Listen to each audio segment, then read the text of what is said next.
नमस्कार, मेरा नाम है ज्योतिका बेदी। मैं हूँ founder of happiness is love. आज हम बात कर रहे हैं पॉजिटिव पालन पोषण। हम सब माँ बाप को ये पता है कि हमें पॉजिटिव होना है, लेकिन कैसे करना है? पॉजिटिव पालन पोषण का मतलब क्या है? मेरे 3 बच्चे हैं और मैं आपके साथ शेयर करना चाहती हूँ कुछ मेरी लर्निंग्स।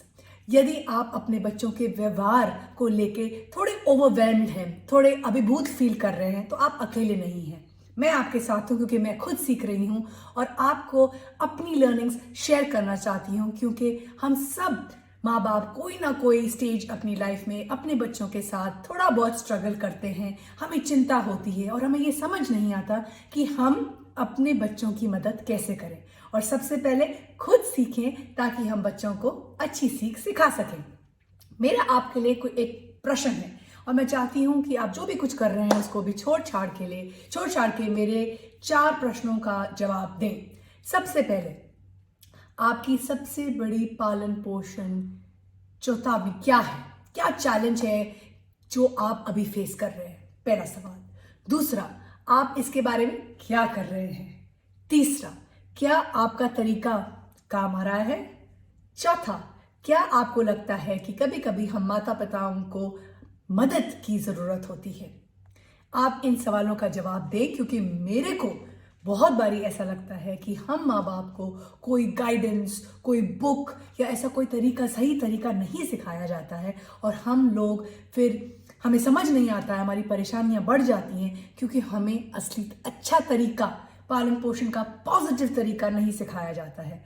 और इससे पहले वाले वीडियो में मैंने बात करी है कि पॉजिटिव शादी, एक पॉजिटिव घर के लिए, एक परिवार के लिए, एक पॉजिटिव परिवार के लिए एक पॉजिटिव पालन पोषण बहुत जरूरी है।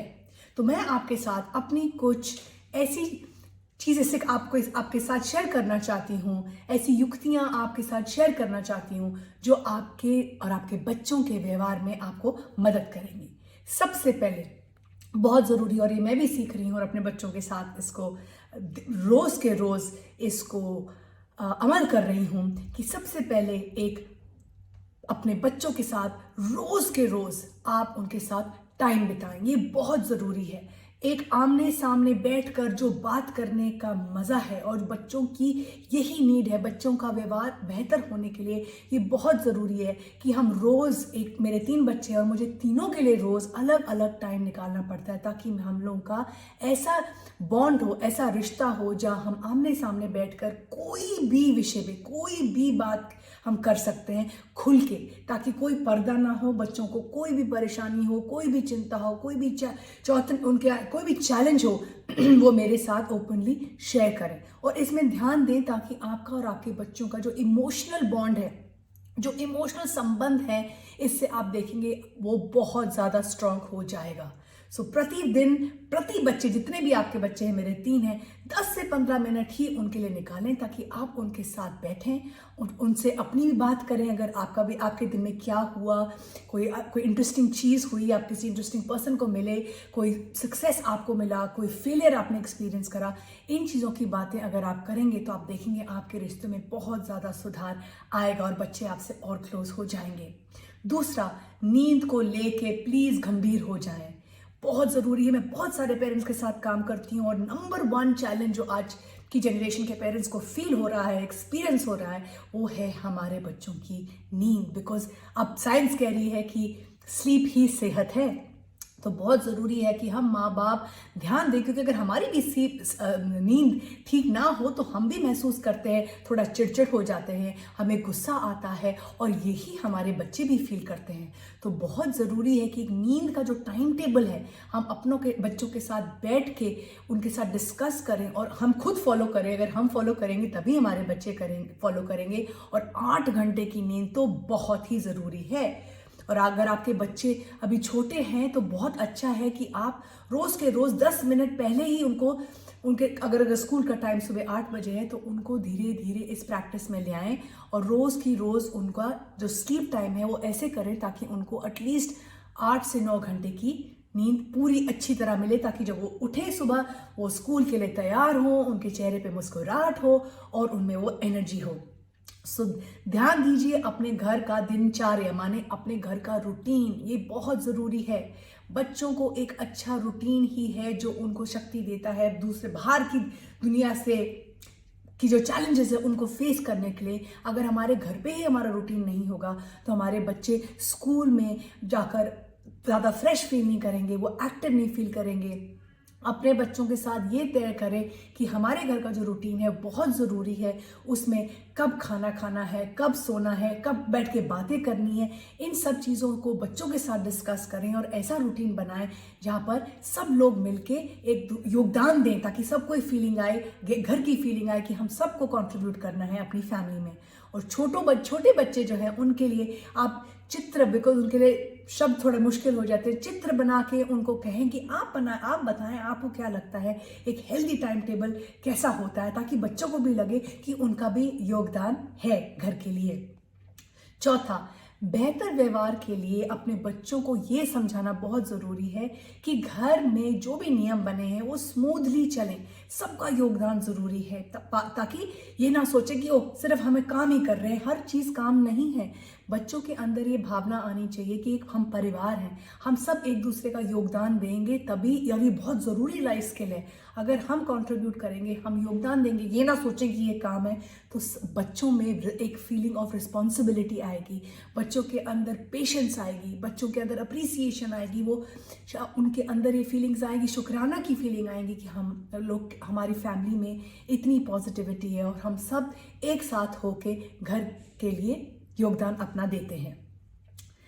पांचवा, अपने बच्चों को सोल्यूशन ओरिएंटेड बनाएं, मतलब कोई भी समस्या आए उसका समाधान निकालने के लिए बच्चों को प्रोत्साहित करें, उनको मोटिवेट करें। ये ना कि आप सोचें कि आप पेरेंट हैं तो आप फटाफट बच्चों को सोल्यूशन ओरिएंटेड हो जाएं और उनको हर प्रॉब्लम का सोल्यूशन देने लगें। बच्चों का योगदान बहुत ज़रूरी है। जब माता पिता भाई बहन के बीच में आ जाते हैं तो क्या होता है, ज़्यादातर गड़बड़ी हो जाती है, बिकॉज एक बच्चे को लगता है कि मम्मी पापा मेरी तरफ हैं, दूसरे बच्चे को लगता है कि मेरे साथ कोई नहीं है, और इससे ज़्यादा दूरियां बढ़ती हैं। अपने बच्चों को इनकरेज करें ताकि जो भी प्रॉब्लम है उसका वो समाधान इकट्ठे मिलके योगदान दें और उसको सुलझाएं। ये बहुत ज़रूरी लाइफ स्किल है। इससे क्या कर सकते हैं, आप बच्चों को प्रश्न पूछ सकते हैं कि आपको क्या लगता है कि आपकी और आपकी बहन की लड़ाई हुई, इसमें आपका क्या योगदान था, आप बताएं कि इसका क्या समाधान है, ताकि आगे के लिए हम इसका एक सोल्यूशन ढूंढ सकते हैं। ये बहुत ज़रूरी है।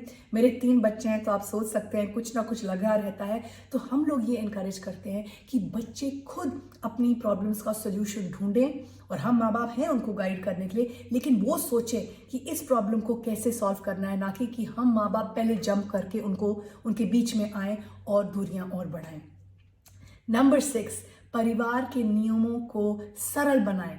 बच्चों के लिए बहुत ज़रूरी है कि उनको घर के नियम पता हों। हमारे अगर 50 ऐसे नियम होंगे जिसके बारे में बच्चों को पता ही नहीं होगा, घर पे आप देखेंगे सुख और शांति नहीं होगी, क्योंकि ऐसी लिस्ट बनानी ज़रूरी है जो आपके लिए सबसे महत्वपूर्ण है, जिससे बच्चों को भी पता होना चाहिए कि ये 5 चीज़ें हैं जो हमारे परिवार के लिए बहुत ज़रूरी है और ये हमारी फैमिली का नियम है, और सबसे पहले ज़रूरी है कि हम माँ बाप उसको फॉलो कर रहे हैं या नहीं।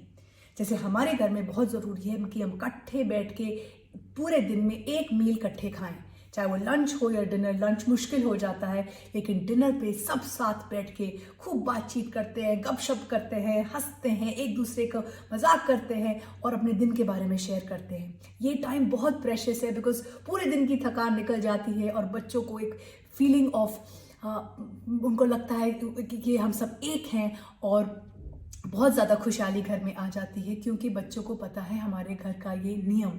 सो बहुत ज़रूरी है अपनी फैमिली के साथ बैठें और अपने घर के नियमों को एक लिस्ट बनाएं और अपने बच्चों के साथ शेयर करें ताकि उनको भी ये पता हो।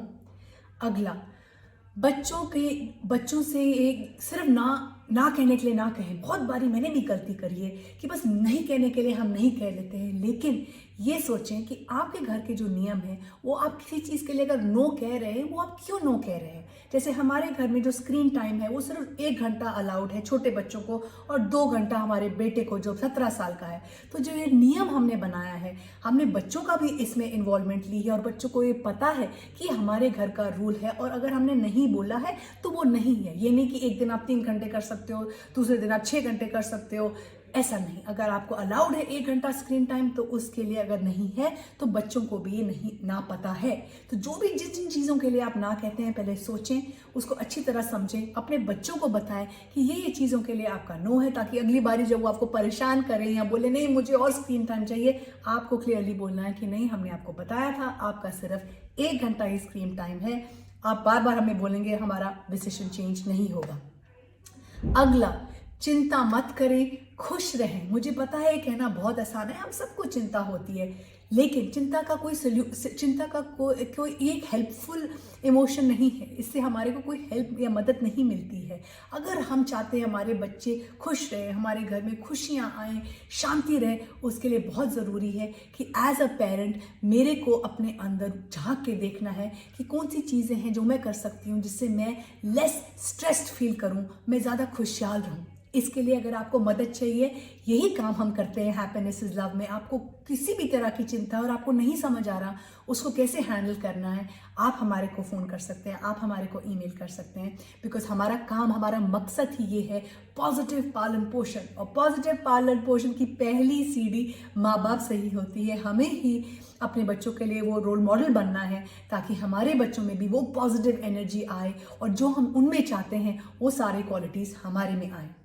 आखिरी, कोई भी दुर्व्यवहार घर पे हो रहा है, उसकी जो जड़ है उसकी सोर्स पे जाने की आशा करें। ये समझें, अपने बच्चों को हम लोग कभी जज कर लेते हैं, हम कंप्लेन करते हैं, हम लोग बच्चों को गुस्सा करते हैं, लेकिन हमें समझना है कि अगर हमारे घर पे कोई फैमिली मेम्बर्स चिड़चिड़ हो रहे हैं या बच्चे दुर्व्यवहार कर रहे हैं, उसका असली कारण क्या है, उसका क्या रीज़न है, और फिर आप सब इकट्ठे बैठ के उसका एक सोल्यूशन के बारे में आप सोच सकते हैं। बिकॉज अगर कुछ दुर्व्यवहार हो रहा है, इसका मतलब उस इंसान के अंदर कुछ अशांति है, उस इंसान को के अंदर कोई बात है जो वो कहना चाहते हैं। और घर में शांति लाने के लिए बहुत ज़रूरी है हर किसी फैमिली मेम्बर का एक पॉजिटिव योगदान। तो मैं उम्मीद करती हूँ कि मैंने जो जो ये युक्तियाँ आपके साथ शेयर करी हैं, आपके लिए, आपके बच्चों के सही व्यवहार के लिए आपको अच्छी लगी। भगवान करे आपके घर में बहुत खुशहाली आए, सुख, शांति और प्यार रहे, और आप हमारे को ऐसे ही प्यार देते रहें। बहुत बहुत धन्यवाद। Thank you very much. Keep smiling, keep shining, keep inspiring.